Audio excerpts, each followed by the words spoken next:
నమస్తే, welcome back to IT media. నేను మీ ఝాన్సీ. రకరకాలుగా మోషన్కి వెళ్ళేటప్పుడు చాలా ఇబ్బంది పడుతూ ఉండడం, లైక్ ఫిషర్స్ అంటూ ఉంటారు, పైల్స్ అంటూ ఉంటారు. మోషన్కి వెళ్ళేటప్పుడు ఎక్కువగా బ్లీడింగ్ అవ్వడం, చాలా ఎక్కువగా అలానే అవుతూ, అంటే మోషన్ అయిపోయిన తర్వాత కూడా పెయిన్ ఉండడం ఆ ప్రాంతంలో, ఇలాంటివన్నీ ఫేస్ చేస్తూ ఉంటారు. అలాగే మోషన్ కంట్రోలింగ్ స్పింటర్స్ అనేవి డ్యామేజ్ అయినప్పుడు చాలా ఇబ్బంది పడుతుంటారు. మోషన్కి వెళ్ళడానికి కానివ్వండి, అసలు పబ్లిక్లో బయటికి వెళ్ళడానికి కానీ, రిలేటివ్స్ ఇంటికి వెళ్ళడానికి కానీ కూడా కుదరకుండా ఇంటికే పరిమితమైన సిచ్యువేషన్స్, పెద్దవాళ్ళలో కూడా డైపర్స్ యూస్ చేసే సిచ్యువేషన్స్ కూడా ఫేస్ చేస్తూ ఉంటారు. అసలు మలద్వార వ్యాధులు రాకుండా ఉండాలి అంటే మనం ఏం చేయాలి? పైల్స్, ఫిషరీస్ వచ్చినప్పుడు ఎలాంటి జాగ్రత్తలు తీసుకోవాలి? ఇవన్నీ తెలుసుకుందాం. ప్రస్తుతం మనతో ఉన్నారు ఆయుర్వేద వైద్యులు, జనరల్ ఫిజిషియన్ చెలిమల శ్రీనివాసరావు గారు. నమస్తే అండి. నమస్కారం అండి. సార్, కొన్ని మన బాడీ అయినా కొన్ని వరస్ట్ సిచ్యువేషన్స్ ఉంటాయి.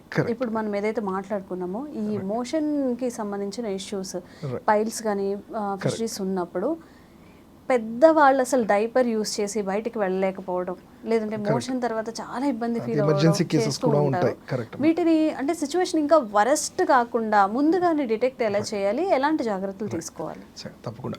అయితే మీరు దానికన్నా ముందు మనం కొంచెము జనరల్గా ఏంటంటే మీరు చూస్తే ఎక్కడైనా మలద్వారం దగ్గర ఏదైనా ఇబ్బంది అవ్వగానే, అంటే మోషన్ వెళ్ళే దగ్గర హార్డ్గా రానివ్వండి, లేకపోతే పెయిన్ లాగా ఉండండి, ఫస్ట్ ఒకటే అనుకోవడం ఏంటంటే జనరల్ పైల్స్ వచ్చేసింది అనుకుంటారు. అంటే వాళ్ళు సొంతంగా నాకు పైల్స్ అనేసి వాళ్ళే సొంతంగా మందులు వాడుకోవడము, డాక్టర్ దగ్గర అంటే కొన్నిసార్లు మోమాట పడ్డము, సిగ్గుపడ్డము చూస్తుంటాం. సో అలాంటి కండిషన్స్లో ఏంటంటే మనము ఈ అవేర్నెస్ అనేది ఎందుకు ఆ మాట అన్నానంటే, ప్రతిదీ మలద్వారం దగ్గర వచ్చింది పైల్స్ కాదు, దాని అర్షమూలలు కాదు.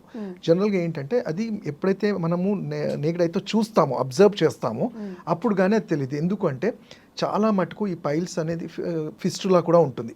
ఫిస్టులా అనేది ఎంత ప్రమాదకరం అంటే, ఫిస్టులా అనేది ఓపెనింగ్, అది పస్ లాగా ఫామ్ అయ్యి చిన్న హోల్ లాగా ఉండి అది ఇంటెస్టైన్స్ వరకు కూడా వెళ్ళి మొత్తం బ్యాక్టీరియా పస్ అంతా వచ్చేసి చాలా క్రిటికల్ కండిషన్స్లో వెళ్ళే సిచ్యువేషన్స్ కూడా ఏర్పడుతుంది, ఎమర్జెన్సీ. సో ఎందుకు అంటే మనం అది ఇంతసేపు పైల్స్ అనుకొని అలానే ట్రీట్ చేస్తూ ఉంటే ఇది లోపల ట్రాక్ ఏర్పడి అది చాలా అంటే కొన్నిసార్లు ఏంటంటే అది క్యాన్సరస్గా కూడా టర్న్ అయ్యే ఛాన్స్ ఉంటాయి. సో అందుకని ఫస్ట్ అది అబ్జర్వ్ చేయాలి, అది పైల్సా ఫిస్టులానా ఫిషర్. వీటి డిఫరెన్సియేషన్ మనం చూసుకుంటే పైల్స్ అంటే ఏంటంటే జనరల్గా మనము మొటిమల్లాగా వచ్చి బయటికి వేలాడుతూ ఉంటాయి. ఇవి బయటికి ఉంటాయి, అలానే కొన్ని లోపలికి ఉంటాయి. అలానే వీటిలో కొన్ని బ్లీడింగ్ ఉంటాయి, కొన్ని నాన్ బ్లీడింగ్ అంటాం. ఫిస్టులా అనేది ఓపెనింగ్ అనేది మనం క్లియర్గా అబ్జర్వ్ చేస్తే ఓపెన్ చిన్న హోల్ లాగా ఉండి కనబడుతుంది. అది అలానే ఫిషర్స్ అంటాము, అంటే చిట్లిపోవటము, అక్కడ ఉన్న స్కిన్ అనేది చిట్లటం, అంటే హార్డ్ స్టూల్స్ వల్ల చిట్లి కొన్నిసార్లు అక్కడి నుంచి కూడా రక్తం వస్తుంటుంది. ఇది అంత ప్రమాదకరం కాదు, కానీ దీన్ని కూడా ట్రీట్ చేయాల్సి ఉంటుంది. సో ఫస్ట్ అసలు వీటిని మనము అండర్స్టాండ్ చేసుకొని ట్రీట్మెంట్ స్టార్ట్ చేస్తేనే ఏ దానికైనా సొల్యూషన్ ఉంటుంది. కమింగ్ టు దిస్, మీరు అన్నారు స్పింక్టర్స్. ఇప్పుడు చూస్తే పెద్దవాళ్ళలో డైపర్స్ కానివ్వండి, లేకపోతే కొన్నిసార్లు హాస్పిటల్ అడ్మిట్ అయ్యే కండిషన్స్లోనే ఉంటారు, బయటికి రాలేని కండిషన్స్లో. ఈ స్పింక్టర్స్ అనేవి ఏంటంటే అంత తొందరగా దెబ్బతినవు. యానల్ స్పింక్టర్స్ అంటే రబ్బర్ బ్యాండ్ ఎలా మనము స్ట్రెచ్ చేస్తామో, మనకి మోషన్ ఎప్పుడైతే ఫీకల్ మ్యాటర్ బయటకు వస్తుందో ఈ స్పింక్టర్స్ అనేవి ఓపెన్ అయ్యి మోషన్ అనేది క్లియర్ అవుతుంది. అయితే రాను ఈ స్పింక్టర్స్ ఎప్పుడైతే ఇప్పుడు అధికంగా ఎక్కువసార్లు మోషన్స్ వెళ్ళటము, లేకపోతే మోషన్ని కంట్రోల్ చేయాలని అంటే కొన్ని సందర్భాల్లో చూస్తుంటాము, అమ్మో ఆఫీస్లో ఉన్నాను లేకపోతే ఇక్కడ మీటింగ్లో ఉన్నానని మోషన్ వస్తున్నా కానీ ఆపుకుంటూ ఉంటారు. సో ఇలాంటి కండిషన్స్లో కూడా ఈ స్పింక్టర్స్ అనేవి దెబ్బతింటాయి. సో అలానే ఎవరైతే ఎక్కువ కూర్చొని జాబ్ చేస్తుంటారో, అంటే డ్రైవర్స్ కానివ్వండి, ఇలాంటి వాళ్ళలో కంటిన్యూస్గా ఎక్కువసేపు కూర్చోవడం కానివ్వండి, లేకపోతే సరైన ఫైబర్ ఫుడ్ లేకుండా ఉండి వాటర్ ఇంటేక్ తక్కువ ఉన్న వాళ్ళు, అంటే బాడీ హైడ్రేట్ కాకపోయినప్పుడు కూడా ఈ యానల్ స్టిఫ్నెస్ అంటాము. అంటే మీరు చూసుకుంటే యానల్ రీజన్ అనాటమీకి చూస్తే ఇవి కండరాలు, మజిల్స్తో కూడుకున్నది. ఆ మజిల్స్కి కావాల్సిన డైలేషన్ అండ్ కాన్స్ట్రక్షన్ ఎప్పుడైతే దెబ్బతింటాయో స్పింక్టర్స్ అనేవి కూడా దెబ్బతింటాయి. సో వన్స్ స్పింక్టర్స్ దెబ్బతిన్నాయంటే ఇంకా అది సర్జికల్గానే కరెక్ట్ చేయాలి. బట్ మనము ప్రైమరీ లెవెల్స్లో తెలుసుకున్నప్పుడు ఏంటంటే కొంచెం హోల్డింగ్ కెపాసిటీ అంటాం, అంటే బ్రీత్ చేసి హోల్డ్ చేయటము, యానల్ రీజన్ని హోల్డ్ చేయటము, ఇలాంటి ఎక్సర్సైజ్ కొంతవరకు ప్రైమరీ స్టేజ్లో హెల్ప్ అవుతాయి. బట్ అప్పటికి కూడా మనం వాటిని గుర్తించకుండా అలానే మొండిగా అలానే చేసుకుంటూ వెళ్తే మాత్రం చాలా ఇబ్బందులు డేంజర్ అవుతుంది. ఎందుకు వస్తాయి సార్ అసలు ఈ మొలలు కానీ ఫిషరీస్ కానీ ఎందుకు వస్తాయి? ఫస్ట్ థింగ్ ఏంటంటే అసలు నిజంగానే మీరు మంచి క్వశ్చన్ అడిగారు. ఎందుకంటే అది మొలలు కానివ్వండి, హర్షమొలలు కానివ్వండి, ఫిస్ట్లా కానివ్వండి, ఫిషర్స్ కానివ్వండి, ఏదైనా కానీ మనం తీసుకునే ఫుడ్ మీదే ఉంటుంది. ఇది అంటే మనము తిరిగినా కానీ ఇది డెఫినెట్లీ మన అంటే 70% ఆఫ్ ద థింగ్ మన ఫుడ్ మీదే ఉంటుంది.